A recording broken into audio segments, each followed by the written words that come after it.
Hello tout le monde. J'espère que vous allez bien. Je sais pas si vous m'entendez. Je suis en train de tester un truc de ouf. En plus, donc là, je stream principalement sur Twitch. Mais j'ai mis le stream en même temps sur TikTok. Donc, je ne sais pas si ça marche aussi sur TikTok. D'ailleurs, si quelqu'un est dans le coin et me suit sur TikTok pour vérifier si ça marche, bah vous me dites. Je sais pas, j'ai testé un truc en mode comme ça, je stream et sur Twitch et sur TikTok. Ce que je trouve assez incroyable. Du coup, j'espère que vous allez bien. Donc, on se retrouve ce soir pour un petit live tranquille, blablapsy. Donc, le concept du live blablapsy, c'est qu'on papote ensemble autour de la santé mentale. Je vous avais demandé sur Instagram de me donner un peu des thèmes que vous auriez envie que j'aborde. Du coup, on va traverser un peu tous ces thèmes-là. Également, n'oubliez pas que vous pouvez me poser absolument toutes vos questions sur ce chat. Comme d'habitude, moi je suis trop ravie qu'on puisse échanger ensemble. C'est vraiment le principe de ces lives. Je ne suis pas là pour faire des monologues. Moi je suis là pour que on papote ensemble. Hello, comment ça va? Qu'on papote ensemble, donc on échange. C'est un espace qui est aussi le vote. D'ailleurs, je suis en train de regarder qu'on ne voit pas le chat. J'ai l'impression. Ah, voilà, super. Je l'avais mal programmé. J'espère que vous allez bien, en tout cas. Sur TikTok aussi, les personnes qui sont sur TikTok, pareil, vous pouvez m'écrire sur le chat et me poser toutes les questions que vous voulez sur la santé mentale. Donc moi, je suis psychologue pour les personnes qui ne me suivent pas initialement. Vous trouvez mon petit pseudo en haut de l'écran. J'espère que vous allez bien. Moi, ça va super bien. Je suis très contente qu'on se retrouve pour ce petit live blabla ce soir. Ensemble, on va papoter, quoi. Comment ça va, vous? Comment s'est passée votre journée? Qu'est-ce que vous avez fait de beau? Trop cool, merci. Moi, je suis trop contente de vous retrouver toutes les semaines. Donc, généralement, on se retrouve toutes les semaines. Ouais, quasiment. Je pense que je vais essayer de poser une date fixe. Je pense que ça va être le mardi soir. Comme ça, c'est un peu plus simple à retenir. Et après, j'espère pouvoir ajouter d'autres dates au fur et à mesure pour qu'on puisse se voir souvent, hein, au fait, au final. Sur TikTok aussi, encore une fois, n'hésitez pas à m'écrire sur le chat. J'ai les deux chats en même temps, donc je peux suivre les deux parce que je suis aussi sur Twitch, du coup. Ah bah écoute, c'est que c'était chouette si t'as pu voir des amis et j'espère que ça t'a fait du bien. Du coup, je vais vous donner un petit peu les sujets qu'on m'a demandé d'aborder aujourd'hui, parce que j'ai eu des personnes qui m'ont mis des petits sujets qu'elles auraient aimé que j'aborde dans ce live. Donc, je vais essayer de les trouver. J'ai mal fait mon travail, j'ai pas préparé les sujets à l'avance, il faut que j'aille dans mes archives de story sur Instagram. Hello, Caro, non, je suis pas d'orientation TCC. Moi, j'ai une approche humaniste j'ai un référentiel phénoménologique que je ne sais pas si tu connais. Euh, du coup, sur Twitch, si je dis pas de bêtises, je sais pas si vous voyez le chat des personnes qui sont sur TikTok. Du coup, je vais essayer d'allier les deux. La différence entre borderline et trouble de stress post-traumatique. Oula. Alors, c'est vraiment deux choses qui sont super différentes, à tel point que ce serait difficile pour moi de t'expliquer la différence assez, euh, assez rapidement. Euh, En fait, borderline, alors complexe, pardon. Je ne sais pas si tu peux préciser ta question. C'est quoi exactement un stress post-traumatique? Du coup, je lis les questions pour les personnes qui sont sur Twitch, vous les avez. Un stress post-traumatique, ben, c'est un état en fait psychopathologique qui apparaît après un trauma en soi. Donc un stress post-traumatique, ça peut allier plusieurs symptômes. Généralement, il y a des symptômes d'anxiété, il peut y avoir des symptômes dépressifs, il peut y avoir tout un tas de symptômes qui interviennent après un événement traumatique. Donc normalement, un état de stress post-traumatique, ça a une durée déterminée, c'est-à-dire logiquement, si on l'accompagne, ça se termine. Enfin, ça peut se terminer. Et ça peut se soigner et on en guérit, évidemment. La différence entre un TSPT complexe et borderline, simplement que borderline, c'est une structure Euh, c'est une structure et un TSPT, c'est un état. Je saurais pas si c'est vraiment, je sais pas si c'est vraiment clair. Bonsoir tout le monde, toutes les personnes qui arrivent, j'espère que vous allez bien. Et merci Zoé d'être là du coup. Je sais, oui, il me semble que je sais plus si c'est toi qui m'avais écrit sur Instagram parce que tu loupais les lives. Bah trop contente que tu puisses venir sur ce live ce soir. Euh, donc un TSPT, la différence entre un TSPT complexe et un trouble borderline, je saurais même pas comment l'expliquer simplement, mais en fait c'est vraiment deux choses qui sont extrêmement différentes. Euh, Encore une fois, moi je préfère parler de structure borderline plutôt que de trouble borderline, mais après ça appartient à chacun. Euh, alors qu'un TSPT, c'est un état qui intervient après un trauma. Je ne sais pas si c'est clair, si vous avez plus de questions, n'hésitez pas à me demander. Borderline, ça diminue avec le temps. Alors, c'est assez complexe, il n'y a pas forcément un consensus clair sur la structure borderline, mais parfois on peut développer une forme de structure borderline aussi après un ou plusieurs événements traumatiques. Donc c'est quelque chose qu'on peut, on va dire, vraiment aller chercher à amoindrir en soi. Et écoute, courage pour ton stage de théâtre. J'espère que ça se passera bien. Et comment est-ce qu'on peut soigner un TSPT? Avec l'EMDR, effectivement, Caro, tu le dis très bien en message, donc merci de me suppléer. L'EMDR, c'est un outil de psychothérapie qui est vraiment spécifique à l'accompagnement des psychotraumas. Son efficacité est reconnue scientifiquement dans l'accompagnement du psychotrauma et elle recommence à être reconnue scientifiquement pour d'autres choses. Donc, le MDR est un outil effectivement très pertinent. La différence entre la bipolarité et le borderline, alors c'est deux structures différentes dont les symptômes en fait sont différents. On va observer dans la structure bipolaire une alternance entre des phases dépressives et des phases maniaques ou hypomaniaques. C'est des phases qui vont durer un certain temps, tandis que dans la structure borderline, on va avoir des variations de l'humeur qui vont être un peu plus instables, un peu plus variables et surtout parfois très rapprochées.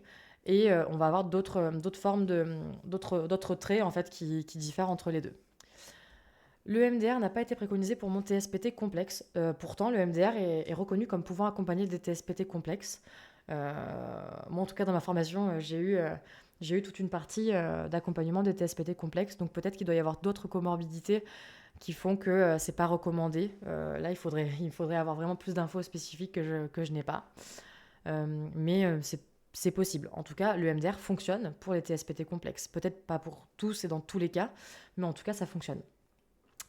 Le sujet de conversation, c'est la structure borderline. Oui, c'est ça. En fait, je suis en live en même temps sur TikTok et sur Twitch. Du coup, j'ai deux chats différents. Et donc, les personnes sur TikTok ne voient pas le chat Twitch. Et les personnes sur Twitch ne voient pas le chat TikTok. Donc, j'essaye de lire les questions à chaque fois. Donc, si vous ne voyez pas la question dans votre chat, c'est qu'elle a été posée sur l'autre chat. Est-ce que tu connais le PCM, Process Communication Model? Je l'ai fait au boulot. Non, du tout, je connais pas. Est-ce que tu peux m'expliquer? Du coup, ça m'intéresse, en vrai. Euh, Alors, il y a une personne qui pose la question. Donc, j'ai un problème, j'espère que tu peux m'aider. Je n'ai plus aucun souvenir de mon enfance et ça m'angoisse.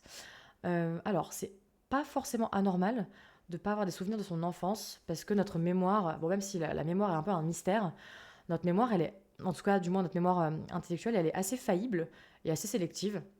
C'est pas forcément anormal. Ça va dépendre jusqu'à quel âge, évidemment, mais c'est pas nécessairement anormal d'avoir très très peu de souvenirs de son enfance. Et tu comprends mieux pour le chat, oui, il y a deux chats en fait. Donc je sais pas si de votre côté vous pouvez avoir un chat multistream. Moi j'ai un chat qui peut. Ah d'ailleurs, je crois que.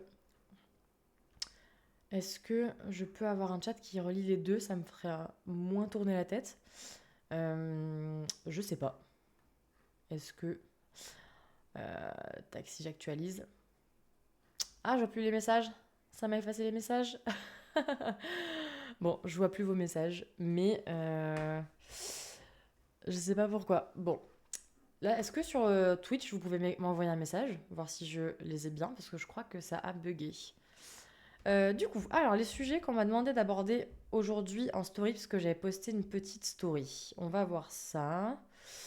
Tac, tac, tac, tac, tac. Ah, super, je vois. Hop, c'est bon, je vous vois. Ok. De toute mon enfance jusqu'à mes 14 ans. Effectivement, 14 ans, ça commence à être un âge où on peut garder des souvenirs à l'âge adulte. Euh, donc, alors encore une fois, il y a plein de variables. Euh, la mémoire, encore une fois, c'est un peu un mystère. On ne sait pas toujours trop comment ça fonctionne. Ça ne veut pas forcément dire qu'il y a quelque chose de grave si on a perdu de la mémoire sur une longue période. Après, ça peut s'investiguer si tu en ressens le besoin. Euh, les personnes sont regroupées en 6 types de personnalités. Ça permet de pouvoir communiquer entre nous, anticiper les comportements et connaître l'autre. Ah, c'est pas. Les 6 types de personnalités, c'est pas des lettres. C'est pas D, C, I, S, etc. Si c'est ça, je crois que j'en ai déjà entendu parler. Sinon, je veux bien que tu m'en dises plus. Il y a une personne qui parle sur le chat TikTok du PCM, Process Communication Model, avec un super accent anglais. Et alors, j'ai vraiment l'impression qu'il s'est passé quelque chose quand j'avais 7 ans, mais j'ai 21 ans et je m'en souviens pas. 7 ans, effectivement, c'est un âge qui est tout à fait enfin, où il n'est pas anormal d'avoir perdu des souvenirs en étant adulte. Moi, perso, quand je me souviens, j'ai très très peu de souvenirs jusqu'à mes 10-12 ans, quoi. Vraiment très très très très peu de souvenirs. Et parfois, c'est juste notre mémoire voilà, qui n'est pas, enfin, qui est pas infaillible, quoi. Après, malheureusement, le problème avec les mémoires, c'est qu'on a assez peu de possibilités. Bonsoir aux personnes qui arrivent. On a assez peu de possibilités de vraiment savoir. Parce que malheureusement, on ne peut pas revenir en arrière, on ne peut pas aller fouiller dans la mémoire comme dans un ordinateur. Donc si on n'a pas ou peu de solutions pour vraiment avoir des réponses, la chose à faire et ce qui est assez difficile, c'est d'accepter qu'on n'aura peut-être pas de réponse certaine. C'est dur, mais malheureusement, parfois, on ne peut pas trop faire autrement. Et je sais que c'est un processus difficile, mais parfois c'est nécessaire. C'est quoi? Je bascule sur Twitch, comme ça tu arrêtes de loucher. Ça va, j'ai 2 écrans, heureusement. Mais d'ailleurs, je vais me mettre. Hop, je vais essayer de me mettre. Voilà, super. Comme ça, un peu plus en face, c'est déjà beaucoup mieux. Les thérapies humanistes, c'est un courant de thérapie qui. En fait, c'est un courant. Tu as la psychanalyse, tu as. J'en sais rien, voilà, la phénoménologie. Et les thérapies humanistes, c'est les thérapies qui mettent au centre l'être en soi, sous toutes ses formes. Il y a quand même un côté assez psychocorporel dans les thérapies humanistes. Et il y a aussi une importance vraiment concrète à porter à l'ici et maintenant, à ce qui se passe maintenant, à comment est-ce qu'on peut accompagner dans le maintenant. Et moi, c'est ça que j'apprécie beaucoup. Ce que j'apprécie beaucoup aussi dans l'approche humaniste, c'est que la subjectivité est non pas un biais, mais un outil. Et ça, c'est vraiment, vraiment, vraiment trop, trop chouette. Parce que dans la psychanalyse, on nous apprend souvent que voilà, la subjectivité, c'est mal, que voilà, la subjectivité, c'est un biais. Et pourtant, la subjectivité est un outil. Parce que l'objectivité parfaite, c'est utopique. On ne peut pas être parfaitement objectif. Ça n'existe pas. C'est un état qui est complètement, complètement utopique. Notre perception de la réalité, elle est biaisée par déjà nos croyances, notre vécu, nos pensées, nos traumas, etc., et nos émotions, bref, plein de choses. C'est dur d'accepter de ne pas avoir de réponse. Je sais que c'est dur d'accepter de ne pas avoir de réponse quand on a l'impression qu'il nous est arrivé quelque chose, mais qu'on s'en souvient pas. Et c'est pour ça que la thérapie, je pense, est importante dans certains cas. C'est que quand on ne peut pas avoir la certitude d'avoir des réponses, qu'est-ce qu'on fait dans ce cas-là? Est-ce qu'on s'évertue? Est-ce qu'on s'entête? Est-ce qu'on prend de notre énergie pour des réponses qu'on n'aura pas? Ou est-ce qu'on prend notre énergie pour travailler sur l'acceptation du fait qu'on n'ait pas de réponse? Moi, la deuxième option me paraît bien plus réaliste et bien plus juste et sereine pour la suite, quoi. Hello, bonsoir tout le monde. Donc je suis en live en même temps sur Twitch et TikTok. Donc si je réponds à des questions qui n'apparaissent pas dans votre chat, c'est normal, c'est que la question a été posée sur l'autre réseau. Ma psy fait de la psychothérapie humaniste. Bah voilà, comme moi, on est deux. J'espère que ça a été clair. Encore une fois, si vous avez plein de questions, moi je suis ravie d'y répondre. Là j'ai plein de questions, c'est trop cool franchement d'être sur TikTok. et Twitch en même temps, même si c'est sportif parce que je suis là genre chat 1, chat 2, chat 1, chat 2. Mais c'est bien, ça me muscle la nuque, c'est parfait. Alors, est-ce que je vais arriver d'après vous à aller sur ma story où on m'a donné des idées de sujets pour ce soir? Alors, ok.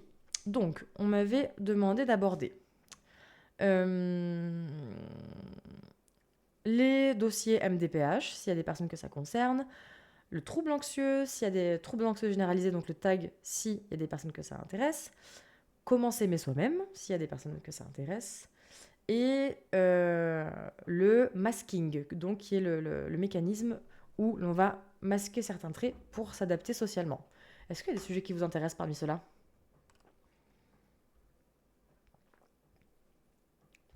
Le mien aussi en thérapie humaniste et je n'avais jamais pensé à lui demander. Bah voilà, Isaline est là pour ça. Tu pratiques en cabinet? Alors, oui, je pratique en cabinet. Alors, j'ai encore un cabinet physique, mais je tends à passer en visio en 100%. Là, je suis à 80% en visio. Et je tends à passer à 100%. Parce que bah, je suis trop bien dans mon bureau pour travailler.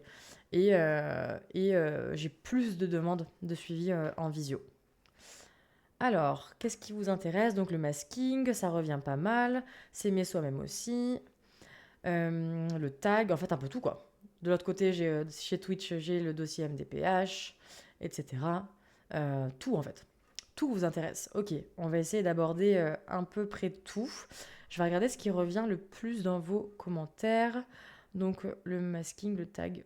Le masking et le tag, c'est ce qui revient le plus. Donc tag, trouble anxieux généralisé, évidemment, si c'était pas clair. Mais oui, tout est intéressant et de toute façon, l'avantage, c'est que des lives blabla psy, bah, y en aura plein. Là, c'est que le premier d'une longue série. Donc, même si on n'aborde pas tout aujourd'hui, j'espère vous retrouver sur les prochains. En tout cas, ça me ferait vachement plaisir.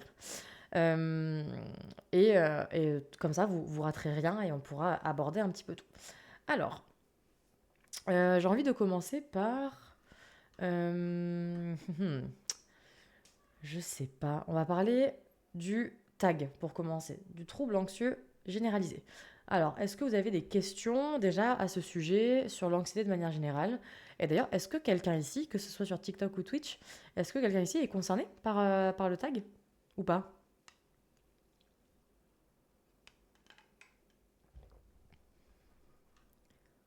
Je vous laisse répondre. Oui, oui. Donc j'ai deux réponses positives sur Twitch. Est-ce que sur TikTok aussi? Yes. Ok. Ok, plusieurs effectivement réponses positives à ce sujet. Pas diagnostiqué parce que non suivi, c'est pas grave. On est quand même légitime à se sentir appartenir à un trouble ou à une difficulté, même si on n'est pas diagnostiqué, parce que les diagnostics, c'est pas donné à tout le monde. Et ici, en tout cas, dans mes espaces de parole, sur mon compte, euh, c'est ok de se sentir appartenir à un diagnostic, même sans avoir été diagnostiqué. Parce que parfois les démarches diagnostiques, c'est un peu élitiste. Ah, coucou Brian, ça va? Je sais pas pourquoi, je sentais que t'allais passer sur mon live. Je sentais que t'allais passer sur mon live. Pas le tag, généralement, il m'a... j'ai pas la fin de ta phrase. Mais du coup, sur TikTok, non, personne? Personne n'est concerné par le trouble anxieux généralisé? Et d'ailleurs, si vous avez des questions, n'hésitez pas à me les poser. Donc le trouble anxieux généralisé, comme son nom l'indique, c'est un trouble lié à une anxiété, on va dire, excessive. Et il y a plein de symptômes, on va dire, un peu concomitants, que ce soit même parfois un peu des symptômes orientés style dépressif. Et un tag, bah, effectivement, il y a cet aspect invalidant dans le quotidien, il y a cet aspect quasi, enfin, un symptôme quotidien, il y a cet aspect de génération, on va dire, d'une intense souffrance, quoi. Euh, Bah écoute, ouais, ça va. Euh, pour diagnostiquer, comment on est diagnostiqué? Plutôt un psychiatre, effectivement. Pour le tag, et en fait, toutes les psychopathos, on va évidemment préférer le fait de se faire diagnostiquer par un ou une psychiatre. Et j'aurais tendance à dire d'ailleurs que Il ne faut pas aller chez un médecin généraliste pour ce genre de demande. Donc dans le tag, on peut également avoir des phénomènes comme les crises d'angoisse. J'ai l'impression que mon live TikTok marche plus. Je ne sais pas si c'est le cas, parce que le chat ne bouge plus. Alors tout le monde est silencieux, ce qui est ok d'ailleurs. Du coup, est-ce que les personnes ici qui sont concernées ou qui se sentent concernées par le tag se font accompagner pour ça ou pas? Que ce soit, euh, en psychothérapie ou que ce soit par des traitements ou d'autres formes d'accompagnement. Ah, le chat TikTok s'est réveillé, super. C'est juste que c'était silencieux, mais ça me va bien, pas de souci. Et oui, d'aller voir un ou une généraliste pour le tag, effectivement, moi ça me paraît un peu inutile, on est d'accord. Oui, via une TCC, ça a pas mal aidé. Alors effectivement, les TCC, donc thérapie cognitive et comportementale, sont reconnus comme étant vraiment efficaces pour l'accompagnement du trouble anxieux généralisé. Donc euh, les TCC, ouais, ça peut être vraiment intéressant à ce niveau-là. Alors moi, j'ai une nature très anxieuse et je le suis encore, et je me suis fait accompagner en sophro et je suis devenue sophrologue. Bah c'est génial en vrai, c'est un super beau parcours en soi. C'est un peu comme ça que je suis devenue psy aussi. J'ai voulu devenir psy parce que je m'étais faite accompagner par une psy dans un moment très difficile et ça m'avait vraiment bien aidé. Et donc je me suis dit, c'est ça que je veux faire. Donc trop cool. Je n'ose pas aller voir un pro par peur d'être chiante. Tu vois, cette injonction à devoir divertir les gens. Ouais, clairement. Clairement, mais il faut vraiment pas hésiter à aller consulter si on en ressent le besoin. Vous êtes légitime à aller consulter et vos difficultés sont légitimes à être accompagnées.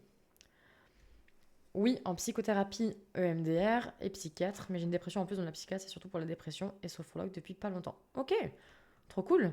Donc ouais, plusieurs finalement formes d'accompagnement en même temps. Ok, trop cool. Alors l'EMDR est une psychothérapie qui peut aussi être pertinente dans l'accompagnement du trouble anxieux. Euh, on préférera peut-être une TCC ou autre en première intention, euh, selon le, le, le, le contexte. Mais c'est vrai que le MDR, ça peut être efficace. Et d'ailleurs, moi, je suis formée en EMDR. C'est pour les personnes qui ne le savent pas. Moi, je pratique le MDR. Et j'aimerais bien me former en TCC, mais plus tard. Je me fais accompagner également par une psy en ce moment. Écoute, voilà, je vais pas prêcher pour ma paroisse, mais effectivement, je pense que c'est vraiment intéressant dans ce genre de contexte. Euh, mais bon, je suis d'avance convaincue. Et mon opinion est peut-être un peu biaisée, j'avoue. Donc, est-ce que vous avez d'autres questions sur le trouble anxieux, du coup, suivi par une psy aussi? Trop cool. Hmm. Et est-ce que vos psys vous conviennent? Est-ce que ça a été dur d'ailleurs pour vous de trouver un ou une psy qui vous convienne? Parce que je sais que c'est vraiment pas facile, hein, en vrai. Donc, parfois ça prend du temps. Alors, il y a des personnes qui ont entre guillemets de la chance et qui y arrivent assez rapidement par le fruit du hasard parfois ou par le fruit de recommandations ou de bouche à oreille. Mais c'est vraiment pas simple hein, de trouver directement un ou une psy avec lequel on se sente à l'aise. Donc j'espère en tout cas que c'est votre cas pour les personnes qui se font accompagner. Il a fallu en faire quelques-uns et finalement l'actuel est top. Trop cool. Et du côté de TikTok, est-ce qu'il y a des personnes qui sont suivies par des psychologues aussi? Ma psy me convient totalement. À l'heure actuelle, j'ai rendez-vous avec elle demain d'ailleurs. Ah, bah voilà, c'est nickel, ça. Et la fréquence, effectivement, en plus des séances, est importante dans l'accompagnement. Bien sûr, on fait absolument comme on peut et comme on veut. Mais moi, en tout cas, pour ma part, je n'accompagne pas les personnes au-delà d'un rendez-vous par mois. C'est-à-dire, si les rendez-vous sont espacés de plus d'un mois, je n'accepte pas le suivi parce que je me sens inefficace dans ma démarche. J'ai besoin quand même d'avoir une fréquence de séance relativement rapprochés pour ne pas que les dynamiques qu'on insuffle dans une séance s'essoufflent. Euh, alors après, je sais qu'effectivement, c'est pas toujours facile d'un point de vue financier. Donc voilà, je peux aller jusqu'à une fois par mois, mais je peux pas enfin, je me sens pas efficace, moi, dans ma démarche si les séances sont plus espacées. Suivie par une thérapeute holistique qui me convient, elle est au top. Trop cool. Trop cool. Non, franchement, je parle des psys, mais effectivement, si toute autre forme d'accompagnement et de thérapeute vous conviennent, c'est trop chouette. Tu conseillerais combien de séances en termes de fréquence? Pour moi, la meilleure fréquence, c'est une séance toutes les 2 semaines. Pourquoi une séance toutes les 2 semaines et pas une séance par semaine, me direz-vous? Euh, Parce que alors ça va dépendre. Une séance par semaine, ça va être pour moi dans les cas un peu d'état, vraiment d'état de crise chez la personne. C'est-à-dire si j'ai une personne qui se sent vraiment, vraiment, vraiment pas bien en ce moment, on va rapprocher les séances si on peut à une par semaine. Mais moi, la fréquence de croisière, ce n'est pas une croisière la thérapie, mais on y reviendra, c'est une séance toutes les 2 semaines. Parce que en même temps, c'est quand même assez régulier. Et en même temps, 2 semaines, c'est un espace que je trouve intéressant pour permettre à la personne de bien process ce qui a été fait pendant la séance précédente et de bien réussir à essayer de transposer ce qui a été fait dans la séance, ce qui a été vu dans la séance, dans son quotidien, d'avoir des premiers un peu retours d'expérience et de pouvoir ensuite les apporter sur la table à la séance d'après. Une semaine, parfois, c'est un peu short pour faire ça. Donc voilà, moi, la fréquence que je préfère, c'est une fois tous les 15 jours, clairement. Et honnêtement, c'est quand même la fréquence assez classique, assez classique à ce niveau-là. Alors, ma psychologue, oui, j'ai eu de la chance. Ma psychiatre, c'est la troisième que je vois. Avec les 2 premières, c'était compliqué. Et celle que j'ai actuellement, je l'ai vue qu'une fois. Mais j'ai eu un meilleur feeling qu'avec les 2 précédentes. Alors, les psychiatres, c'est un autre combat. Alors, je sais pas vous, mais moi, je trouve que c'est vraiment un autre combat. Dans le sens où les psychiatres, ben, ça reste des médecins. Les médecins, ils sont assez... ils sont un peu plus pragmatiques, quoi. C'est symptômes-réponse, quoi. Même si, évidemment, bien sûr, là, je fais pas du cas par cas. Évidemment qu'il y a des médecins et des psychiatres absolument géniaux. Mais effectivement, il y a cet aspect un peu plus pragmatique, en fait, du côté de la médecine. Et de toute façon, la plupart des psychiatres, on les voit 15-20 minutes, hein, donc on n'a pas le temps de faire grand-chose. Et il manque cruellement de psychiatres, ça c'est clair, malheureusement. Et il manque aussi cruellement de psychiatres formés en psychothérapie, ce qui leur permettrait parfois d'avoir une approche un peu plus, effectivement, un peu plus en profondeur au niveau humain, en fait. Oui, c'est vrai que de mon côté, je sens aussi qu'une fois tous les 15 jours, c'est plus agréable. Ouais, je suis assez d'accord. Déjà, pour en trouver qui prennent des patients, c'est un enfer. Les psychiatres, ouais, tellement. En étant sur Montpellier, je n'ai que une psychiatre à recommander aux personnes que j'accompagne. Une seule. Et elle prend pas toujours des nouveaux patients. Donc c'est vraiment compliqué, quoi. Franchement, je galère de ouf. Euh, je sais qu'avec ma précédente psy, on faisait une fois par semaine et des fois, les séances étaient infructueuses car trop court et pas assez de faits à creuser. Ouais, donc au final, une fois par semaine, c'est pas forcément. Voilà, c'est pas forcément. Enfin, je trouve que c'est trop rapproché et que parfois il se passe pas suffisamment de choses. Et du coup, on n'a pas suffisamment de matériel. Et bonsoir aux personnes qui arrivent encore sur le live. On blablate. Santé mentale.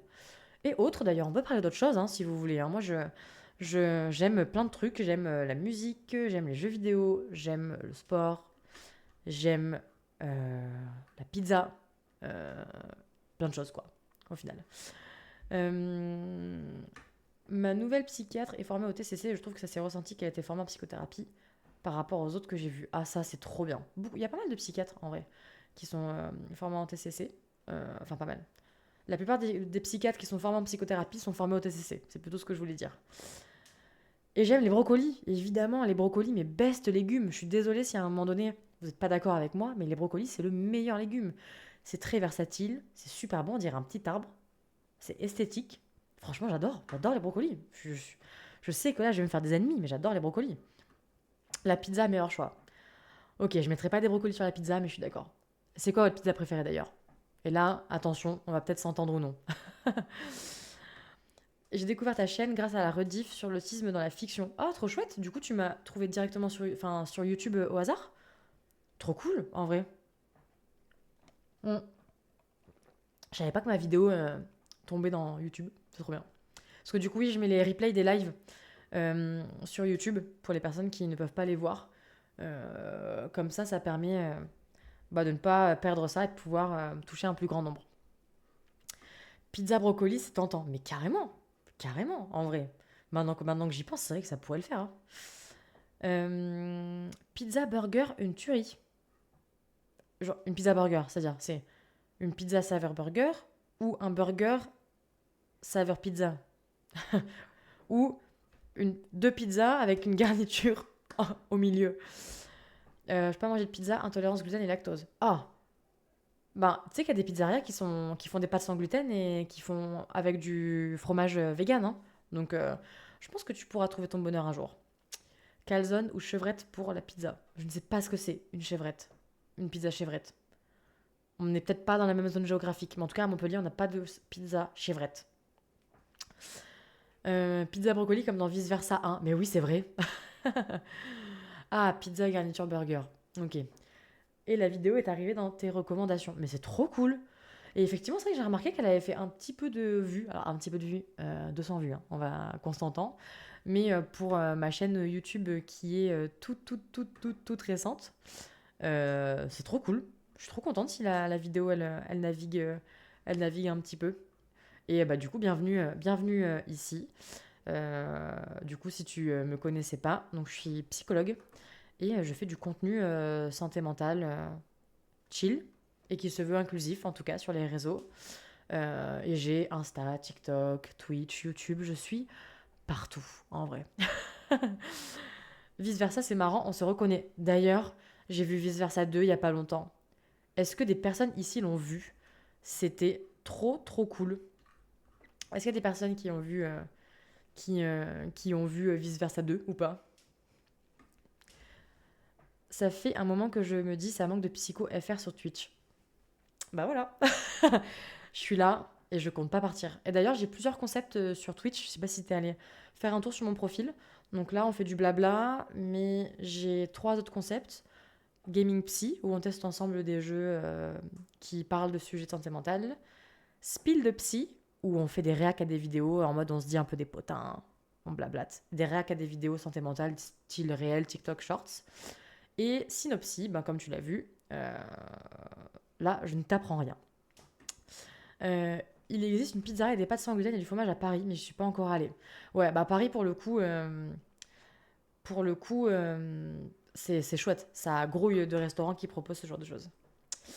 Oui, vous l'avez vu, il est trop bien. Ce film est un bon support pour, une vidéo de débat psychoéducation.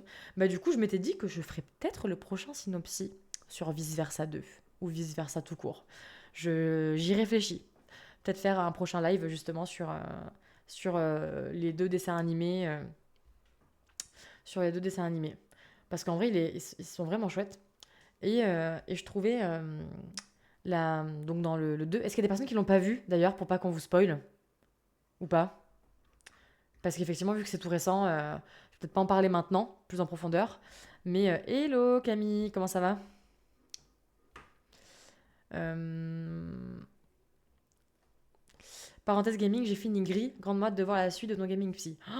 Ouais, ouais. Trop hâte de finir le jeu. Parce que dans le premier live Gaming Psy, on a commencé un jeu qui s'appelle Gris.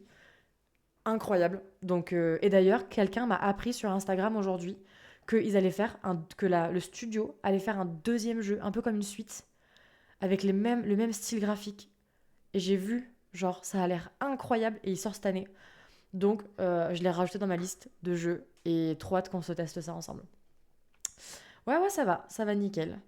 En parlant de synopsis, je me suis rematé tout Atypical. Franchement, ça m'a donné envie aussi. Je pense que je vais faire pareil.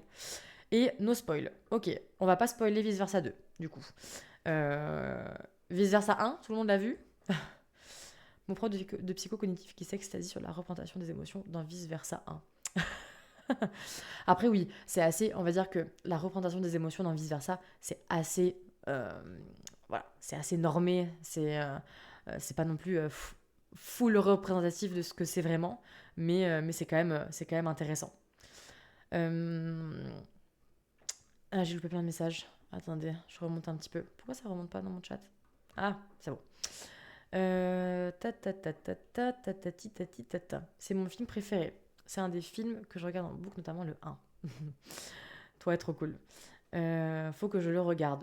Ouais, non, franchement, les vice-versa sont vraiment bien. Mm. Et pour la pizza chevrette, je suis en Indre-et-Loire, donc beaucoup de chèvres partout.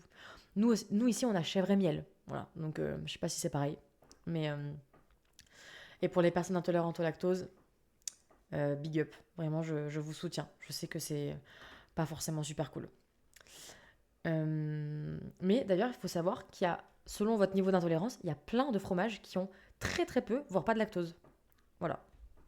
Je sais pas si je vous apprends un truc, mais ça peut quand même servir pour les personnes qui n'ont pas non plus une trop forte intolérance. J'aime bien utiliser ces passages pour vulgariser les émotions à mon fils, 4 ans, et ça marche bien. Bah carrément. Je trouve que pour les enfants, effectivement, c'est super. Ça, c'est plutôt clair, c'est plutôt représentatif, et c'est, on va dire, expliqué simplement et bien imagé. Donc ouais, clairement les vice-versa pour les enfants, c'est vraiment un chouette apprentissage. En tant qu'adulte, on sait qu'il y a quand même bien plus de nuances, mais c'est chouette. Et moi, franchement, à chaque fois, je verse ma petite larme.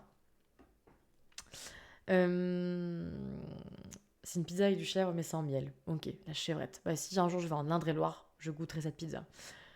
C'est très chiant, j'ai testé le fromage de chèvre, mais mon corps est pas d'accord.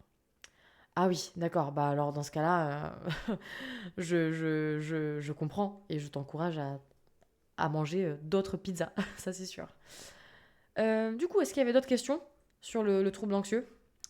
Vu que on est passé quand même du trouble anxieux à la pizza. Voilà, je tiens à le préciser. C'est un peu ce qui se passe dans mon cerveau, donc c'est génial que vous me suiviez dans mes passages du coq à l'âne. Moi, je suis très contente. Euh, on- donc, on pouvait aussi parler un peu du masking. Donc, est-ce que déjà, il y a des personnes qui savent ce que ça veut dire masking? Parce que je vais vous faire travailler quand même, un petit peu. Je vais pas vous apporter toutes les infos d'un coup. Donc, qu'est-ce que ça veut dire masking? Et je mets un petit roulement de tambour. Faudrait que je mette. Je sais pas si on a des banques de sons sur Twitch, mais je vais regarder ça. Hello aux personnes qui débarquent. On fait un petit live blabla, psy et pas forcément psy. On est passé du trouble anxieux généralisé à la pizza aux chèvres. Donc on parle un peu de tout. Et là, on commence à parler du masking. Et du coup, quelqu'un peut me dire ce que c'est le masking? Sinon, je vais le dire, évidemment. Mais je vous fais bosser un petit peu quand même. Est-ce normal que je fasse des crises d'angoisse sans cause apparente? Sans cause apparente, oui, mais il y a toujours une raison. Effectivement, la raison peut ne pas être apparente, mais il y a nécessairement, il y a nécessairement une raison. Euh, et parfois, effectivement, c'est un peu frustrant parce qu'on la trouve pas de manière évidente. Cacher un trou pour éviter certains trucs. Ok, on a un début de définition. Effectivement, le masking, c'est un mécanisme d'adaptation qui vise à masquer certains traits pour mieux exister, on va dire, dans notre environnement. Masking égale acting. Basiquement, effectivement. Et sur TikTok, on me dit effacement d'un trait de personnalité pour adaptation sociale. Exactement. Caro, d'ailleurs, j'utilise ton pseudo, Caro. Je me permets. Hein. J'espère que je peux t'appeler Caro. Et oui, parce qu'effectivement, pour les personnes qui viennent d'arriver, qui sont pas trop au courant, je suis en live en même temps sur TikTok et sur Twitch. Donc j'ai les deux chats et vous pouvez pas voir les deux chats. Donc si je réponds à des questions qui vous apparaissent pas dans votre chat, c'est que ça a été posé sur l'autre chat. Le masking, c'est le fait de s'adapter ou de cacher des traits, exactement. Cacher des traits. En fait, ça veut dire. Je vais te donner un exemple. Imaginons que quand j'étais enfant, je, j'en sais rien, je parlais fort, très vite, etc. Ben, si on est d'accord, le fait de parler très fort, très fort, très vite, etc., c'est pas quelque chose qui est nécessairement considéré comme étant valorisé ou adapté dans la société. Et donc, si je veux m'adapter socialement, ben, en fait, je peux développer ce mécanisme qui va viser à masquer ces traits, c'est-à-dire à les amoindrir, c'est-à-dire que je vais apprendre assez inconsciemment en fait, hein, c'est pas vraiment conscient le masking, à parler moins fort, à parler moins vite, Alors que le fait de parler fort et vite sont mes traits un peu naturels, quoi, au final. Et donc le masking, ça va être le fait d'amoindrir, en fait, de masquer ces traits pour mieux m'adapter socialement. Est-ce que c'est plus clair ou pas? N'hésitez pas à me dire si je suis pas claire, hein, d'ailleurs. Parce que bon, j'ai un TDAH, donc c'est un peu le chaos dans ma tête, quoi, parfois. Et parfois, j'ai l'impression d'être claire, alors que je suis pas forcément claire. Donc, n'hésitez pas à me dire si j'ai pas été super claire ou à me demander de préciser un truc ou des détails. Bref, n'hésitez pas à m'arrêter si je suis pas claire pour vous, ce qui est complètement ok, hein, parce que ce que je peux dire peut être clair pour quelqu'un et pas pour quelqu'un d'autre. Oui, ça inclut l'expression des émotions. Oui, clairement. Ça peut inclure l'expression des émotions, c'est-à-dire qu'on peut tout à fait apprendre à masquer, on va dire, notre manière d'extérioriser nos émotions. Clairement. Le masking, on en parle beaucoup dans l'autisme, mais est-ce qu'il existe dans d'autres cas? Bien sûr que le masking existe dans d'autres cas. Euh, et est-ce qu'à l'inverse, on peut accentuer un trait pour s'adapter? Je pense que oui. Et je pense que là, ce serait plutôt de l'acting, effectivement, que du masking. En fait, il y a une personne qui disait masking égale acting, et en fait, pas forcément du coup. Euh, mais on peut accentuer un trait pour s'adapter, je pense. Effectivement. Euh, le masking, on peut le retrouver dans le TDAH aussi. On peut le retrouver dans plein de choses, en fait, dans plein de structures, on va dire, neurodéveloppementales plus atypiques, même dans des psychopathologies chroniques ou autres, on va pouvoir parfois développer des mécanismes de masking. Euh, Clair comme de l'eau de roche. Exactement. De mon côté, c'est ma maman qui m'a calmée. Trame de questions et d'actions quand j'étais toute petite. C'est-à-dire, trame de questions et d'actions quand j'étais toute petite. Est-ce que tu peux nous expliquer un petit peu plus ce que ça veut dire?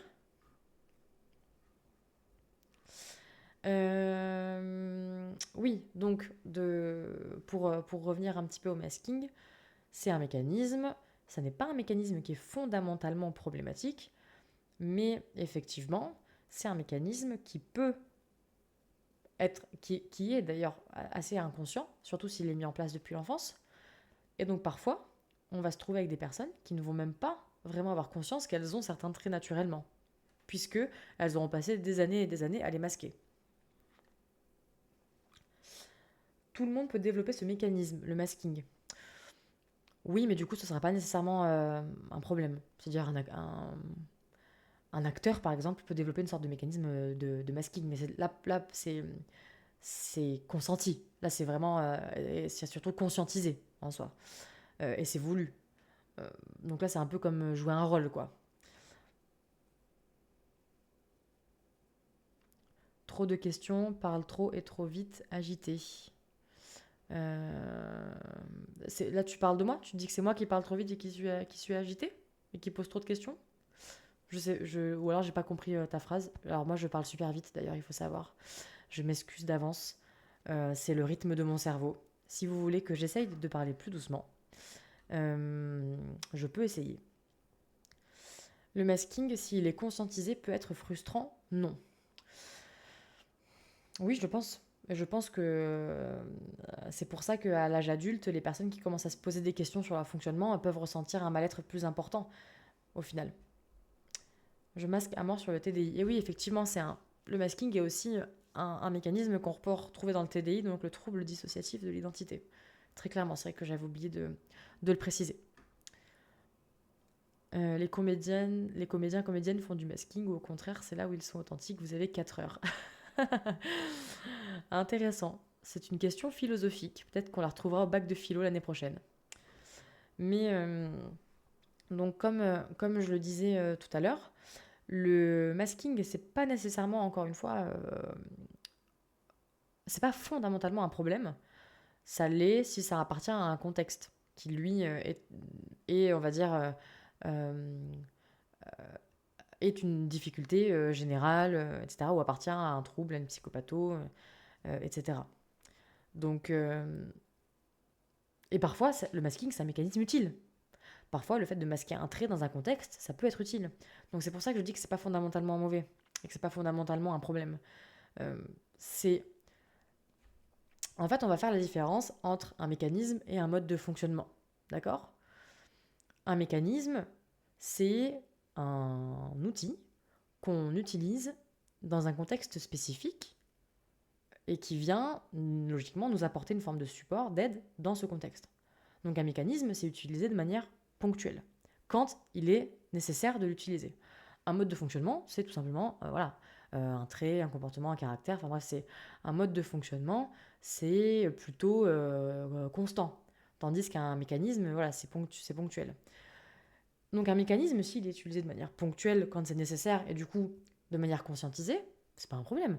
Par contre, si un mécanisme devient et se transforme un peu progressivement et insidieusement en mode de fonctionnement de sorte à ce qu'on n'ait même plus conscience en fait de l'utiliser ou de le mettre en place, c'est là où ça devient un problème. Et c'est là où ça peut devenir pathologique. Est-ce que vous voyez la nuance du coup? Et d'ailleurs, encore bonsoir à toutes les personnes qui nous rejoignent et sur Twitch et sur TikTok. C'est trop cool, il y a un peu de monde là ce soir, ça fait plaisir. En fait, je trouve que c'est intéressant de masquer de manière consciente et de jouer avec. Dans certains contextes, oui, c'est intéressant et j'aurais même tendance à dire que c'est utile, effectivement, dans certains contextes. Donc c'est d'où la nuance que je fais entre un mécanisme et un mode de fonctionnement, où c'est vraisemblablement pas la même chose. Donc, voilà, je sais pas si c'est un peu plus clair pour vous, la différence, mais voilà. Est-ce que vous avez d'autres questions ou d'autres remarques ou même témoignages à faire sur le masking? C'est super intéressant, en vrai, c'est vrai que c'est un mécanisme qui est assez particulier et qui est intéressant à décortiquer ensemble, je trouve. Et qu'est-ce que je voulais dire? Je m'en souviens plus. Ça me reviendra. Je veux bien que tu réexpliques la nuance entre le mode de fonctionnement et le mécanisme. Un mécanisme, c'est un outil qui est utilisé de manière ponctuelle par rapport à une situation spécifique. D'accord? Une clé qui rentre dans une serrure. Voilà, c'est un mécanisme. C'est-à-dire cette clé-là, elle est utile pour cette serrure. D'accord? Tandis qu'un mode de fonctionnement, c'est une forme de constance. D'accord? C'est pas un truc ponctuel utilisé dans une situation spécifique. Un mode de fonctionnement, c'est plutôt constant. Voilà. Je sais pas si c'est clair. C'est important dans le milieu pro de pouvoir faire du masking. Oui, clairement. Et c'est en ça que je dis que c'est un mécanisme qui est parfois très utile, le masking. Dans certains milieux, c'est important de savoir faire preuve de masking. C'est un peu, on va communément appeler ça un masque social, en fait. Moi aussi, je veux bien, je suis arrivée en cours de route. Mais t'étais pas là, t'es là depuis le début, Margot, non? Ou alors t'es repartie? Euh, Oh, ok, c'est bon, je comprends mieux. Et oui, c'est plus clair. Mode de fonctionnement, réflexe et automatisme. Et surtout, mode de fonctionnement, il y a vraiment une forme de constance, quoi. D'accord? Tandis qu'avoir un mécanisme, c'est ponctuellement. Voilà. Oui, j'étais repartie. Ok. On expliquait un petit peu la différence entre un mécanisme et un mode de fonctionnement. Les serveurs qui sourient alors qu'ils n'ont pas envie d'être là. Exactement. Ça, c'est du masking ou de l'acting. Un peu des deux, on va dire. Mais il y a plein de formes, effectivement. Il y a plein de moments où on porte un masque social pour mieux s'intégrer et s'adapter à la situation dans laquelle on est. Ça, c'est clair. Euh, et c'est important d'en avoir conscience. Parce que si j'en ai conscience, j'ai une forme de maîtrise en soi. Tandis que si progressivement j'en ai de moins en moins confiance, je perds la maîtrise. Et c'est là où ça peut devenir piégeux. Et aussi, ça s'inscrit je vais y arriver, ou si ça s'inscrit comme un mode de fonctionnement, ça peut devenir pathologique. Merci, je reviendrai. Avec grand plaisir, en tout cas. Je fais des lives toutes les semaines, donc n'hésitez pas à revenir. Il y a tous les programmes des lives sur mon compte Instagram, dans la story à la une Twitch. Voilà, si ça vous intéresse. Et c'est vraiment super intéressant, j'adore. Merci beaucoup, c'est trop cool. Ah oui, c'est très utile dans le milieu pro. La semaine dernière, j'étais en formation BAFA et j'ai masqué, ça m'a quand même été utile. Carrément. Encore une fois, je pense que c'est utile quand on en a conscience. Un peu plus compliqué quand on n'en a pas conscience. Mais effectivement, et c'est pour ça que je le précise assez souvent, parce que au final, il y a plein de choses qu'on a tendance à considérer assez facilement comme étant malsaines ou comme étant préjudiciables et autres, alors qu'elles ne le sont pas fondamentalement. Je pense à la colère, par exemple. La colère, on a une vision très biaisée de la colère dans notre société à nous, qui est, voilà, la colère c'est destructeur, la colère c'est pas bien, la colère c'est que tu sais pas te contrôler, etc., etc. Fondamentalement, c'est faux. La colère, c'est une émotion comme une autre. Toute émotion porte un message qui se veut initialement constructif. C'est simplement qu'à force de déposer des injonctions biaisées sur des injonctions et en fait des croyances biaisées sur une émotion, bah, en fait on va biaiser notre regard sur cette dernière et donc elle va nous impacter différemment et donc bah, c'est un cercle vicieux en soi. Donc la colère est une émotion donc très utile. Moi je trouve que la colère est une émotion extrêmement constructive. Moi en tout cas ce que j'accorde vraiment comme crédit à la colère, c'est que la colère, elle nous informe qu'une de nos limites a été dépassée. Pour moi, c'est ça la colère. Et cette colère, elle va nous amener à poser nos limites, à affirmer notre posture, à, ouais, à nous aligner en fait à nous-mêmes. La colère, c'est une émotion qui est extrêmement porteuse, quoi. Elle apporte de l'énergie, elle insuffle de l'énergie. Voilà, la colère, c'est une émotion qui est utile, clairement. Toutes les émotions sont utiles, fondamentalement. Ça va surtout être déterminé par la manière dont on va s'en servir, ce qu'on va décider d'en faire. Mais voilà, moi je suis une fervente défenseuse de la colère, personnellement. Euh, le masking est épuisant. Oui, on est d'accord. Ça peut être épuisant, ça c'est sûr. Parfois le protecteur du système masque un peu parfois quand je vais pas bien. Masque un peu parfois quand je vais pas bien. Oui, effectivement, ça peut aider aussi dans un système. Alors je ne ressens pas la colère, même au théâtre, parfois je n'arrive même pas à le faire. Ça dépend. Effectivement, selon le vécu, ça peut être une émotion qui est parfois pas toujours très palpable. C'est l'expression de cette colère qui est importante. Voilà, exactement. C'est l'expression de l'émotion qui va être un peu déterminante et la manière dont on va l'intégrer à notre fonctionnement et la manière dont on va réussir à la regarder avec nos yeux. J'ai pris conscience il y a quelques mois de ça, de souvent agir comme ça. La prise de conscience a été dure et de s'en faire et d'accepter nos émotions et de les vivre compliqué les premiers temps. Oui, c'est vrai que c'est difficile d'accepter nos émotions et de vivre avec, et d'accepter de les ressentir et de les vivre, mais c'est tellement important. Vraiment, s'il y a un travail que je vous encourage à faire, c'est celui-là. Et oui, la colère, comme d'autres émotions, est toujours catégorisée comme une émotion négative, alors que oui, elles sont fondamentalement utiles. Et il n'y a pas d'émotions positives ou négatives d'ailleurs. Il y a des émotions qui vont être plus ou moins agréables ou désagréables selon le contexte. Parce qu'une émotion, elle existe toujours dans un contexte. La gentillesse, ou la joie, ou la tristesse, ou d'autres, en fait, c'est des choses qui sont pas toujours constructives dans des contextes. La peur, ça peut être très constructif dans un contexte. La colère aussi, la tristesse aussi. Et parfois non, et parfois oui. C'est toujours contextualisé. Et c'est le contexte qui va déterminer l'aspect constructif ou non, l'aspect agréable ou non, l'aspect, euh, entre guillemets, positif ou négatif d'une émotion. En plus, le masking rebute l'entourage et nous isole car il donne l'impression qu'on n'est pas sincère. Oui, d'où l'importance d'en avoir conscience et de pouvoir ensuite l'accompagner et travailler dessus. Mais oui, c'est ce que je dis à H24. Je comprends, j'ai été longtemps à ne pas la ressentir jusqu'à ce qu'une personne dépasse beaucoup trop mes limites et depuis la colère fait partie de mon quotidien. Et oui, malheureusement. Malheureusement, parfois, quand certaines limites sont dépassées, c'est là où ça va venir déclencher, on va dire, un peu des choses qui n'existaient pas avant. C'est dommage d'en arriver jusque-là, d'en arriver jusqu'à ce qu'une limite énorme soit dépassée. Et c'est pas ok, hein, on devrait pas toujours apprendre par la souffrance, quoi. Mais effectivement, ben, quand c'est le cas, autant s'en servir pour apprendre et pour avancer, quoi.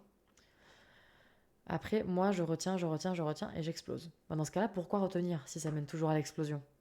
Moi, c'est ça la question que je me pose. Pourquoi se contenir? Pourquoi contenir nos émotions, contenir notre état, contenir nos pensées, si on sait qu'à chaque fois, ça va mener à nous faire exploser? Hey, vous avez 4 heures. Je plaisante. Vous avez 34 minutes, parce qu'on va s'arrêter à 21h30 ce soir. Parce que j'ai pas mangé, en fait. Et j'avoue que j'ai un peu faim. C'est la reconnaissance de l'émotion et de la situation qui la provoque qui va aider à la gérer. Tout à fait. Et pour ça, je vous encourage à vous équiper d'outils comme la roue des émotions par exemple. Ça me dit que je trouve très utile pour réussir à déterminer ce qu'on est en train de ressentir. Et c'est une bonne question. Bah ouais, c'est une question qu'on pourrait poser dans mes études. Tiens. Team pas manger, on est là. Ouais, je sais pas. J'ai été prise par le temps, j'ai pas réussi à manger avant le live. Donc c'est pour ça que je vais pas non plus trop tarder pour y aller. Pour ma part, je n'arrive pas à faire autrement. Je comprends, en tout cas. Je comprends que ce soit difficile pour, euh, pour les gens d'exprimer ce qu'on ressent dans l'instant. Encore une fois, c'est quelque chose qui peut s'apprendre si on en a envie. Et c'est un bel apprentissage, c'est un apprentissage intéressant. Et on peut également essayer de travailler sur comment gérer le fait d'exploser aussi. Pizza ou brocoli ce soir? Ben, ni l'un ni l'autre, hein. J'ai pas grand-chose, j'avoue, dans mon frigo. Mais je vais essayer de trouver quelque chose qui me convienne. Et un jour, je ferai une pizza au brocoli maison, je pense, parce que là, ça m'a donné trop envie. Alors, je crois que la colère, j'ai du mal à l'extérioriser normalement. La plupart du temps, ça explose au bout d'un trop-plein, mais sur moi, rarement sur les autres. D'où l'importance de renouer avec sa colère. Et d'où l'importance de retrouver une grosse forme de bienveillance envers sa colère. Je pense que je ferai à un moment donné peut-être un live ou un truc un peu spécifique sur la colère parce que euh, pour redorer l'image de la colère, c'est une émotion qui est vraiment très constructive et malheureusement qu'on ne nous a pas suffisamment appris à accueillir. Donc si ça vous intéresse, je pense que je ferai carrément vraiment un truc spécifique sur la colère. À nos mots, en général, ça explose, mais sur n'importe qui peut passer, et mieux vaut pas être dans les parages. Ok, oui, donc il y a plutôt là, Margot, c'est plus une implosion et Miura plus une explosion pour les coups. Oui, carrément. Bah super, je vous tiendrai au courant. Je vous tiendrai au courant de si ça se fait et de quand ça se fait. De toute façon, j'imagine que la plupart des personnes ou non qui sont sur le, le live doivent me suivre au moins sur Instagram ou sur TikTok. Mais pour les personnes là qui sont en train de me regarder sur TikTok, tout le planning de mes lives est sur Instagram, dans la story à la une, Twitch. Et du coup, à partir de maintenant, je pense que je vais régulièrement faire un multi-stream avec TikTok. C'est la première fois que je le fais ce soir et c'est cool en vrai. C'est cool, je savais pas qu'on pouvait le faire, donc j'ai découvert un truc sur Twitch. J'arrive pas non plus à exprimer ma colère envers les autres, à part quand c'est dans une situation extrême, je vais y arriver. Effectivement, ça dépend encore une fois du rapport qu'on a à une telle ou telle émotion. Parfois, on a besoin de la ressentir très intensément pour comprendre ce qu'elle est et pour réussir à en faire quelque chose. Pareil, voilà, ce travail sur les émotions, c'est quelque chose qui peut se faire, quoi. C'est fou, je suis la première à dire d'accueillir les émotions, mais j'ai la difficulté à le faire. Vive les cordonniers mal chaussés. Yes. Bon, est-ce que ce serait pas un peu un principe humain d'être un cordonnier mal chaussé? Oui, ce serait intéressant un live sur la colère. Bah, trop bien, je note. Et Caro, tu m'as connue sur TikTok perso. Bah, trop cool. En vrai, bah, j'ai Instagram aussi. Et j'ai également une chaîne YouTube. Mais pour les personnes qui me suivent déjà sur TikTok ou Insta, la chaîne YouTube, elle va pas forcément être super intéressante parce que je reposte les contenus en shorts. Mais par contre, je remets les replays des lives Twitch sur YouTube. Donc ça peut être intéressant par contre si vous loupez un des lives en soi. Parce que sur Twitch, les lives sont dispo en replay, mais que 7 jours. Après, ils disparaissent. Donc sur YouTube, je les mets en replay, comme ça, ils sont permanents. Je suis plus souvent, désolée pour le bruit de boisson, mais de base, je stream et je fais des lives que sur Twitch. Et en fait, là, ce soir, j'ai vu que je pouvais stream en même temps sur TikTok. Donc je me suis dit, ah bah tiens, je vais tenter. Mais du coup, je sais pas du tout à quoi ça ressemble, là, mon live sur TikTok. Je sais pas s'il y a une personne qui peut screen, entre guillemets, le live sur son téléphone sur TikTok et me l'envoyer en MP sur Instagram pour voir à quoi ça ressemble, la disposition. Parce que là, du coup, sur Twitch, c'est une présentation, bah, vous devez le voir avec mon overlay, c'est une présentation qui est horizontale. Tandis que sur TikTok, c'est un format qui est vertical. Donc je me demande enfin comment c'est foutu. Est-ce que ça divise l'écran en deux? Je sais pas. Voilà, c'est ma question, on va dire. Quand je vois les sujets ce soir, des mots sur des modes de fonctionnement, sur plein de choses, et ça fait du bien. Bon bah trop cool. Trop cool. Ça me fait grave plaisir que vous vous sentiez, bah, on va dire, entendu et soutenu sur vos difficultés dans mes lives. Vraiment, j'ai trop envie de réussir voilà, à faire de mes espaces un endroit sécure, un endroit chill dans lequel il n'y ait pas de jugement, dans lequel on puisse vraiment parler de soi sans peur d'être jugé. Ah, merci Brian, c'est cool. Ok, c'est sur téléphone là? Ah, et donc du coup, sur téléphone, en fait, on voit. D'accord, ça coupe l'écran en deux. Il y a en haut le live et en bas le chat. En fait, ok, trop bien. Trop cool. Merci, copain. Oui, ça fait du bien et c'est trop chouette. Bon, bah, parfait. Moi, en tout cas, vous savez que ma priorité ici et sur tous mes réseaux, c'est que vous vous sentiez dans un espace bah, vraiment qui vous fait du bien. Donc, si j'accomplis cette mission pour vous, j'en suis ravie, c'est le principal. J'ai connu ton compte sur TikTok et j'ai beaucoup apprécié tes vidéos. Bah merci, c'est trop trop chouette. Et je suis trop contente, du coup. Je suis trop trop contente qu'on soit là ce soir à papoter ensemble. Euh, bah, on va se retrouver toutes les semaines, hein. Là, je suis sur ma lancée là. Je stream toutes les semaines, quasiment.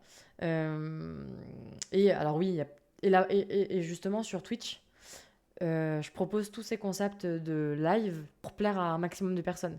Parce que si je fais que du gaming, tout le monde n'aime pas le gaming. Donc comme Miura, quoi. Et en même temps, bah, il y a les blablapsy, il y a les synopsis, il y a les spills de psy, il y a tous ces concepts-là. Donc, ah, bah salut Kat. Si, bien sûr que je me souviens de toi. Ça fait trop plaisir de te voir là. Comment ça va? Comment ça va? Bah écoute, bienvenue sur mes lives hebdo. Voilà, là on papote ce soir, tranquillement. Trop cool. Je me disais que je t'avais vu te connecter, j'ai reconnu ta photo de profil. J'espère que ça va. Trop cool. Il y a même des personnes que j'ai rencontrées sur des événements en vrai qui sont sur le live ce soir. Donc c'est trop trop bien. Euh, Ça fait un peu plus de 2 ans que je t'ai connu sur TikTok et depuis j'ai pas lâché. Trop cool. Ça fait déjà 2 ans que je suis sur TikTok. Oh my god. Ah, ça me rajeunit pas. Ah, ça me rajeunit pas ça. C'est vrai, TikTok, en fait, en gros, j'ai commencé TikTok en premier, ce qu'il faut savoir. Et ensuite, je me suis mise sur Insta et ensuite sur Twitch depuis récemment. Et oui, ça fait pas longtemps que je suis sur Twitch. Ça doit faire quoi? Un mois et demi, je pense. Et en fait, sur Twitch, du coup, j'ai plusieurs concepts pour les personnes qui viennent de nous rejoindre. Donc là, le blabla, où c'est vraiment un truc chill. Synopsis, où on analyse d'un point de vue psycho des personnages de films et séries. Spill de psy, où on fait des réacs à des vidéos type réel, shorts, TikTok, et où on potasse, on potine ensemble. Et Gaming Psy, où on teste des jeux orientés psycho, orientés santé mentale. Voilà. C'est les concepts que je fais sur Twitch, parce qu'en vrai, je sais pas vous, mais pour les lives, Twitch, ça n'a rien à voir avec les possibilités des lives Insta et TikTok. On peut faire tellement de trucs sur Twitch, c'est abusé. Les possibilités sont immenses, et c'est ça que j'apprécie beaucoup. Euh, et donc, c'est pour ça maintenant que je vais. En tout cas, ma base de live va être sur Twitch. Et après, avec le multistream, bah, en fait, je peux live en même temps sur d'autres plateformes, dont TikTok. Donc ça, c'est cool. Euh, et d'ailleurs, si tu veux, pour les concepts, ils sont en replay. Là, les premiers lives que j'ai fait, ils sont en replay sur ma chaîne YouTube. Si jamais tu veux les voir. Euh, et du coup, ouais, ma chaîne YouTube, c'est encore une psy. Pareil. Et tu peux la trouver sur un des liens de ma bio Instagram.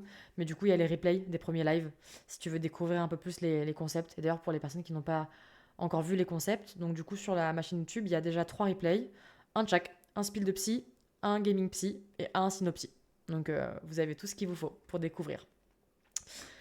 Je suis professionnelle de santé mentale, c'est cool d'échanger en mode chill. Ah ouais, mais moi j'adore, hein. Moi, je suis une personne chill hein, déjà dans la vie, hein. Même en consultation, je suis chill. Donc, vraiment, c'est la posture que j'ai un peu constamment. Bah oui, j'étais encore au lycée. Ah ouais, d'accord. Waouh. Ça ne nous rajeunit pas, hein. D'ailleurs, je repense à Synopsie avec le sujet de l'autisme dans la fiction. Et comme je disais la semaine dernière, je faisais la dernière partie de mon BAFA avec l'approfondissement de tous les films qui parlaient de handicap. Et on a parlé d'autisme et j'ai cité à peu près tout ce qu'on a cité pendant le live Twitch. Ah bah trop cool. Franchement, en plus, si on vous réutilisez des trucs dont on parle dans les lives dans votre vie quotidienne, mais moi je suis trop contente. Ça vous fait des rêves en soi. Je me suis abonnée, j'irai voir ça. Trop cool. Bah merci du soutien en tout cas. Parfait, ça manque cruellement les pros chill. Oh, bah ouais, hein. Parfois je suis même un peu trop chill. À tel point que sur mon planning, je vais programmer 2 consultes en même temps ou des choses comme ça parce que je suis trop zen dans ma tête. Mais j'apprends à m'organiser. Je t'ai connu via ton concept psychotechno. Trop cool. Trop cool. Ben, c'est 2 univers que j'apprécie beaucoup. Euh, la musique électronique, c'est un truc qui me passionne assez. Je fréquente des festivals assez régulièrement, etc. Donc psychotechno, c'était vraiment l'alliance parfaite de ce que j'aime faire. Euh, Soit mon métier et la musique. Donc ça n'a à peu près rien à voir quand on y pense, mais au final, je kiffe faire ça, donc c'est cool.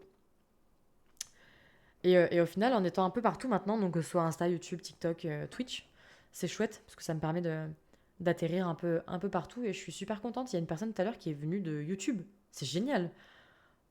Ma vidéo a atterri dans les recommandations YouTube de quelqu'un. Genre, c'est trop bien. C'est trop cool. Vraiment, je suis ravie. En même temps, je suis aussi dans une asso qui promeut la santé mentale des jeunes. Ah ouais, c'est quoi comme asso? En tout cas, je voulais te remercier pour tous les conseils que tu nous as donnés au Insane. Bah franchement, franchement, j'ai passé un trop bon moment avec vous, hein. C'était trop cool. Il faut savoir que avec mon asso et des bénévoles, on est intervenu dans un festival de musique qui s'appelle Insane et on tenait une safe zone, donc un espace spécifique pour accueillir les personnes qui étaient en difficulté psychologique. Et du coup, là sur le live, il y a une des personnes qui était à Insane. Donc trop cool. Et franchement, moi j'avais passé un trop bon moment avec vous. C'était trop chouette. Donc je suis ravie en tout cas que ça vous ait aidé et que vous ayez passé un bon moment avec nous. C'est le principal, vraiment. Donc trop cool. Et en tout cas, j'espère te recroiser sur d'autres lives alors. Et sur d'autres festoches, en vrai. Si jamais tu reviens à Insane l'année prochaine, d'ailleurs, tu me dis, hein. Et aussi bienvenue aux nouvelles personnes qui me suivent. Ça, c'est trop cool. Innovation citoyenne en santé mentale qui organise le Facette Festival. Ah, ça me dit un truc, ça, Facette. Facette Festival. Ça me dit un truc, ça. Attends, c'est quoi ça? Ça me dit trop un truc. Facette. Facette Festival. Alors, la crèmerie de clôture. Je pense que tu veux dire la cérémonie de clôture. Parce que la crèmerie de clôture. La cérémonie de clôture des JO, tu veux dire? Je ne l'ai pas regardée. Donc je ne peux pas te dire. Je n'ai pas regardé la cérémonie d'ouverture non plus. Et oui, avec plaisir, j'y serai sûrement. Bah, trop cool. Bah, tu m'écriras et puis comme ça. De toute façon, si moi j'y serai toujours à la safe zone. Donc, quoi qu'il arrive, tu sauras où me trouver. ASMR clavier. Grave. Ah, j'aime trop ce bruit. D'ailleurs, à tout moment, on va partir sur des lives ASMR, même si j'aime pas l'ASMR. C'est pas du tout un contenu que je consomme. Facette Festival. Ah, mais trop bien, j'en avais entendu parler. Mais il faut que je les contacte d'ailleurs. euh, Parce que ça m'intéresserait grave en fait d'intervenir sur le festival. Euh, la fête de l'UMA, ça me fait penser à un truc. C'est pas à Paris ça? Ou en Ile-de-France? Franchement, carrément. Je veux bien les contacts, tu peux me les envoyer en MP sur Instagram.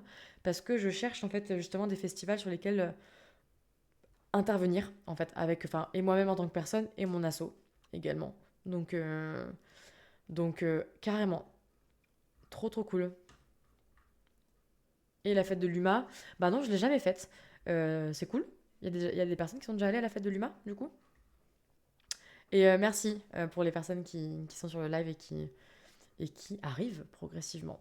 Et pour les personnes qui partent, passez une bonne soirée. Stressant de ouf la SMR en vrai. Ah, il y a des personnes qui aiment, hein. Les goûts et les couleurs, c'est comme les brocolis, hein. Tout le monde n'aime pas les brocolis. Je suis bénévole pour l'asso, donc je peux te les filer, y a aucun problème. Bah franchement, carrément. Avec grand plaisir. Je veux bien que tu me les envoies en MP. Et si jamais tu peux leur glisser 2 mots à mon sujet, c'est avec grand plaisir. Du coup, ça se déroule où? De quoi? Le Facette Festival ou la fête de l'UMA? Les deux sont en Ile-de-France. Le Facette, c'est à Pantin, si j'ai pas de bêtises. Et la fête de l'UMA. La fête de l'UMA, j'en ai aucune idée. Je sais que c'est en Ile-de-France. La fête de l'UMA. ASMR clavier. C'est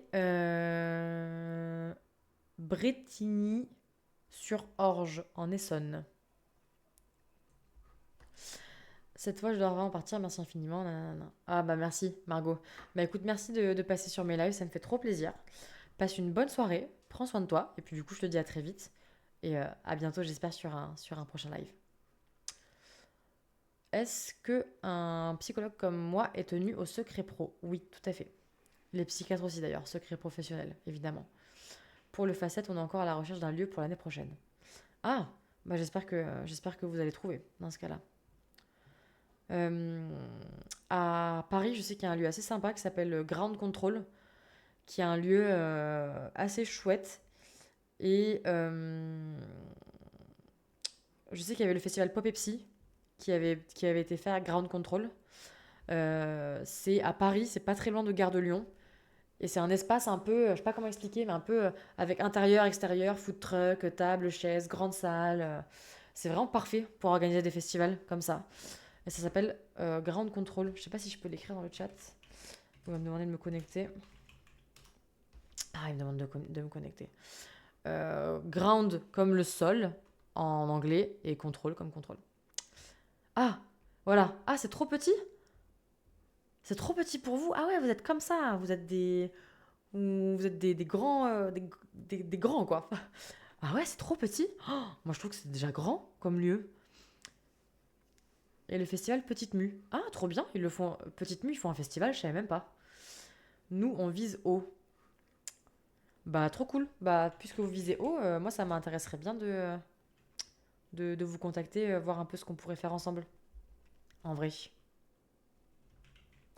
J'en parlerai à Emma qui travaille avec moi en alternance pour voir si je peux. Bah, pour vous contacter directement. C'est trop cool, en tout cas. Euh, super contact à avoir. Et du coup, où est-ce qu'on en est dans tout ça? Donc, on a parlé du tag, on a parlé du masking, on a parlé de plein de choses. Est-ce que vous avez un peu d'autres questions sur la santé mentale ou autre? Est-ce que, voilà, est-ce que vous avez des choses que vous aimeriez aborder? Euh, Dites-moi tout.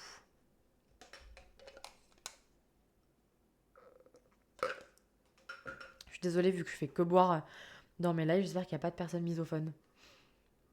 La misophonie, c'est le fait de ne pas supporter les bruits de bouche, d'ailleurs. Écoute, je vais t'envoyer les contacts directs et j'en enverrai un demain aux salariés. Bah, trop cool. Trop cool. Merci beaucoup, en tout cas, c'est chouette.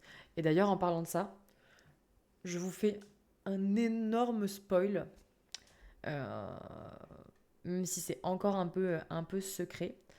Mais je vais participer à 2 festivals super chouettes, là, prochainement.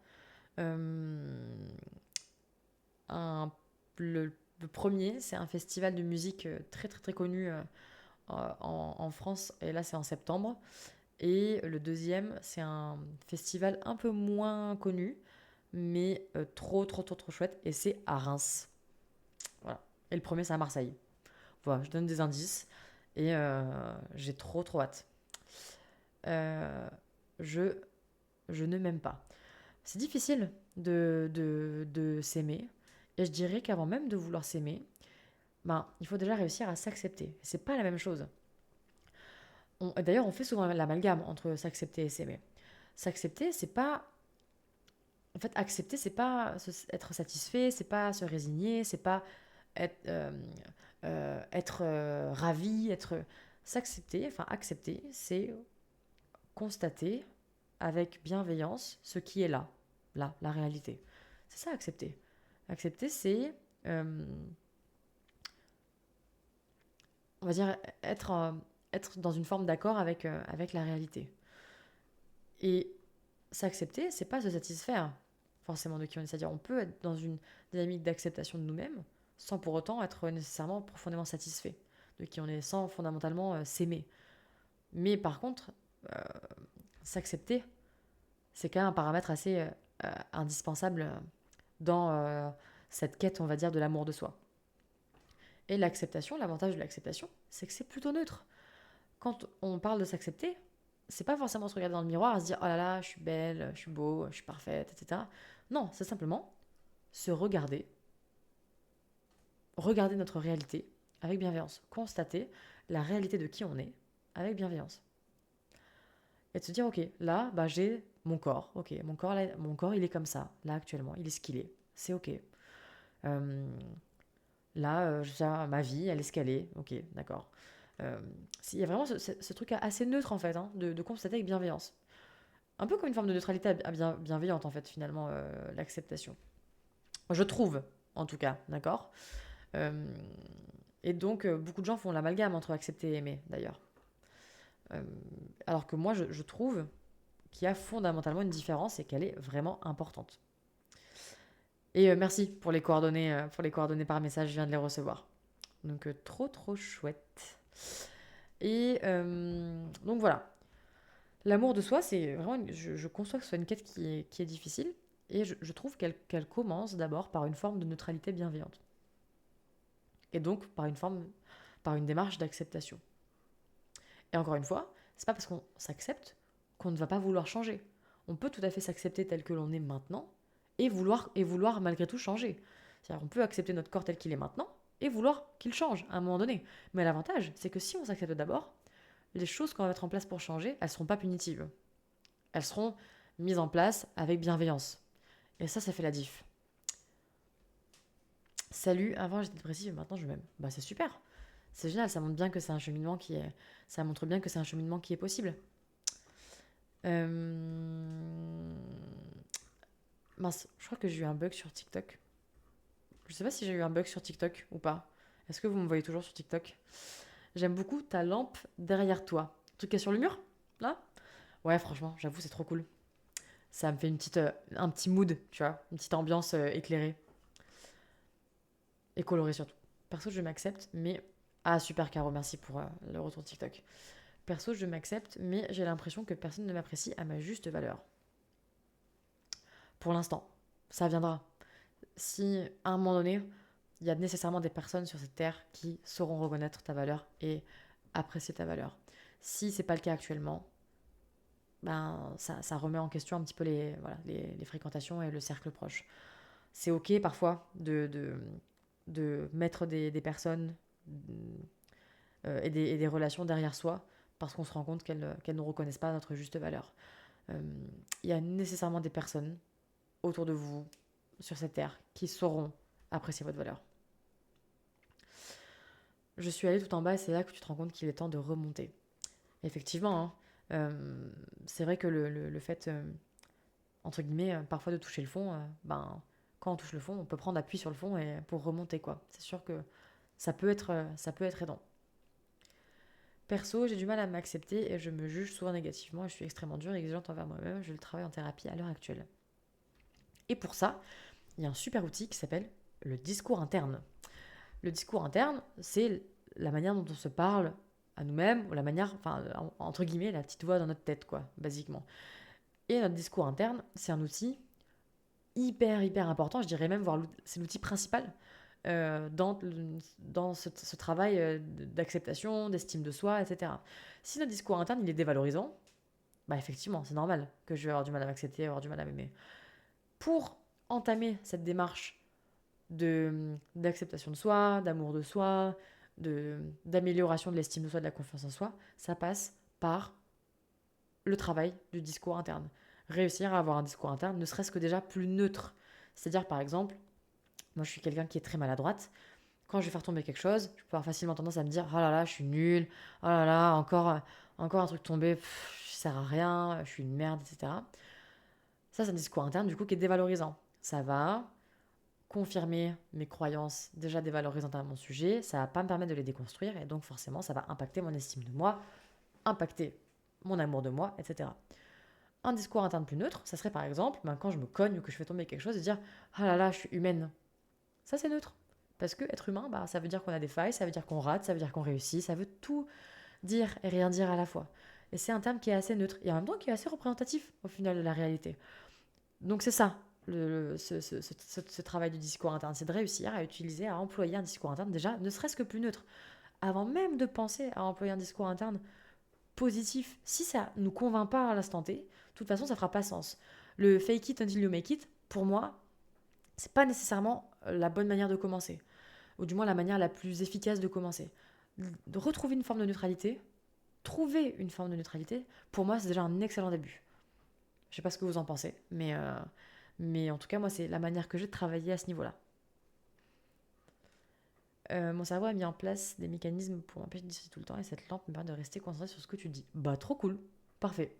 Moi, je la trouve géniale. Je peux changer un petit peu la scénographie des couleurs, mais c'est celle que je préfère. Là, ça avance, ça fait avancer les couleurs de l'arc-en-ciel, c'est trop cool. J'étais dans des études qui me plaisaient pas trop. Alcoolique, accro, nanana. Couronner le tout, une relation pas très saine, nanana. Je suis tellement fière de qui je suis aujourd'hui. Ça m'a pris des années à venir à ce stade et le chemin est infini. Bah, franchement, je suis très, très, très heureuse pour toi. Que tu aies réussi à te relever, que tu aies réussi à traverser ces difficultés. C'est super, ça montre que c'est possible. Donc, je suis trop contente pour toi et j'espère qu'aujourd'hui ça va. Et en tout cas, merci pour ton témoignage. Ça fait plaisir et ça donne de l'espoir. En soi, le seul endroit où j'arrive à être très bien envers moi-même, c'est au théâtre. C'est c'est ce qu'on appelle un espace transitionnel en phénoménologie. Je t'encourage, pardon, je vais y arriver, à te renseigner à ce niveau-là. Mais c'est très intéressant. Un espace transitionnel, c'est un espace qui existe un peu entre des espaces protégés et la réalité pour permettre de travailler sur certaines choses qu'on va progressivement essayer d'intégrer à la réalité. Oh, je vais regarder ça, tiens. Oui, espace transitionnel ou air transitionnel ou objet transitionnel. C'est des concepts qui sont très très très intéressants et ça provient de mon référentiel qui est la phénoménologie. Du coup, on arrive un petit peu là sur les coups de 21h30. Donc, je vais pas tarder à aller manger et à aller vaquer à mes occupations d'avant dodo. Euh, en tout cas, j'ai été trop, trop, trop, trop, trop contente de faire ce live avec vous. Ça m'a fait trop plaisir. Et j'ai l'impression que personne ne puisse m'aimer. Bien sûr qu'il y a des gens qui pourront t'aimer. Et en tout cas, ici, tu as toute la place euh, d'être qui tu as envie d'être. Et c'est très OK. Du coup, c'est la première fois que je prends autant de notes devant un live Twitch. Eh, moi je vous avais dit, hein, c'est chill, mais en même temps, si c'est un peu psycho-éducatif, moi ça me va. C'est tout bénef.